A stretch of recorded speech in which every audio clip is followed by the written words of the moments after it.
Hey, what's up, guys? This is Teacher Ben. How you doing today? Okay, so I want to clarify this subject here. Um, I can basically talk to you about this subject based off of my failures.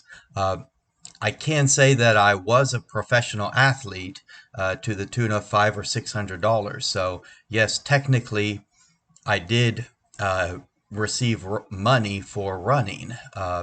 So what I want to say is, first of all, being a professional athlete, you have to be willing to, um, if you want to be really into the professional athletics, go for the Olympics or whatever. I would say that by and large, you're going to have to be willing to work extremely hard.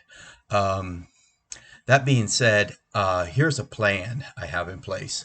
Uh, I would say about fifth or sixth grade, you need to be playing all kinds of sports. I would recommend, if you want to be a basketball player, if you want to be a runner, go ahead and play on the soccer team, play on the baseball team. These sports can only enrich your athleticism. Athleticism is always a plus. Later on, you don't have to necessarily narrow it down to one sport when you're 13 or 14 years old. You really can continue playing multiple sports up to like 17, 18. I've seen Division three athletes playing multiple sports at age 20, 21 years old. Now, you do kind of want to narrow it down at about 21, 22 years old. But what I want to say is, like, as a guy who was running, the basketball really paid off because uh, working on the upper body is never really going to be to your detriment. Even as a long distance runner, I really feel that having some upper body strength was beneficial to me. Now, you don't want to get too bulky, but and then I want to point out that to gain upper body strength, even if you don't want to be a football player, playing a year or two of football could really help your upper body strength. Um, so I also want to suggest the value of lifting weights from middle school onward. As far as going into a college, this is why it's important to uh, get recognized about your junior year of high school. You want to really get a strong relationship with your coach. You need to understand who, as a coach, wants to have a strong relationship with you. And I, I can't say that it worked for me. Um, what I can say is that I can tell you about my failures. I did not have any strong relationships with any coaches, and that really, uh, when I'm 42 and I'm thinking about why did I fail, that's one of the reasons. I'd also suggest praying to God about your desires, and I would almost suggest, go ahead and let your teammates know. If you are a Christian, I can tell you this is a good path. Let your teammates know that you are a Christian. You want to be running these races, playing the sport, whatever it may be, to the glory of God. That really seems like a well, I can say that it worked for Tim Tebow to the point of getting to the NFL. Now, in his specific scenario, I can't really say what exactly happened in the NFL level, but definitely worked for this guy in college. So I want to talk about having that good relationship with your coach. Because I did not have a good relationship with my coach, and you know, uh, that can be like, for me, I was always like, I wanted to ask, hey, coach, did you know I want to be on the Olympic team?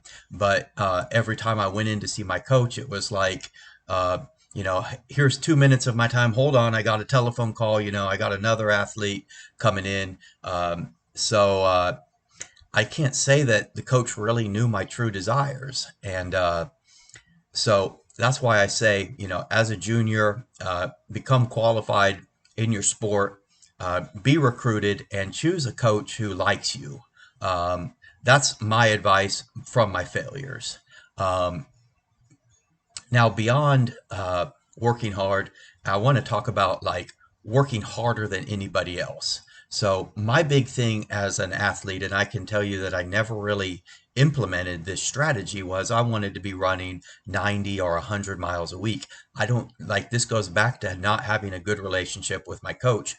I don't think my coaches understood that I was willing to run 100 miles a week. I was willing to put in those 530 miles, and I don't think they really understood that I was different than the other athletes. Um, so, and I'm trying not to be arrogant and proud, but I do want to tell you this is the reality. So I don't, I was always told like, can I run an extra 2 or 3 miles, coach? No, no, I don't want you to overtrain. You know, well, how am I going to be better than everybody else if I don't train harder than everybody else? So that conversation never happened. So I would say that a lot of it is going to be in having these good conversations with your coach, because the coach understands in the scenario of running what exactly a VO2 max is and how the science is behind that. It's not my job to understand that science. Kind of it is, but there's a lot of pressure on me as a 21, 22-year-old to get into graduate school for psychology, which never happened. There's a lot of pressure on me to perform well in my tests in school. So that's kind of not really the point here, but it kind of is, because I want to say that people who are really smart do have that advantage of they go to the competitions and they're not stressed, because they're not dealing with academic ineligibility, trying to raise their grade so that they can be eligible. So that's kind of an unfair advantage. People who are naturally smart are going to be able to go through all of their workouts without stress, which is obviously good. When you want to work out, are you working out better when you're stressed and sad? No, not at all. So I want to say that that's kind of an unspoken variable that you never hear about. Another one is, what kind of money are you able to get while you're in college? When you're in college, does your professional career look good in the future? So if it does not, you're thinking, oh my God, I really need to work my ass off so that my career is good after I get out of college. And potentially women are also choosing men who are able to earn money. So if you're not smart, it's carrying a lot of stress and sadness in your life as you're going into the competition, as you're going into the workout. So uh, you know, part of that is also choosing a reasonable uh, a reasonable degree. For me, being a psychologist was unreasonable. It caused a lot of stress and sadness, and as I'm going into the workouts. So that's another key. And then, like I was saying, the unspoken variable is, you know, can you meet your needs? A runner can't necessarily run, especially if he's running 70 or 80 miles without healthy diet. Healthy food costs more than junk food.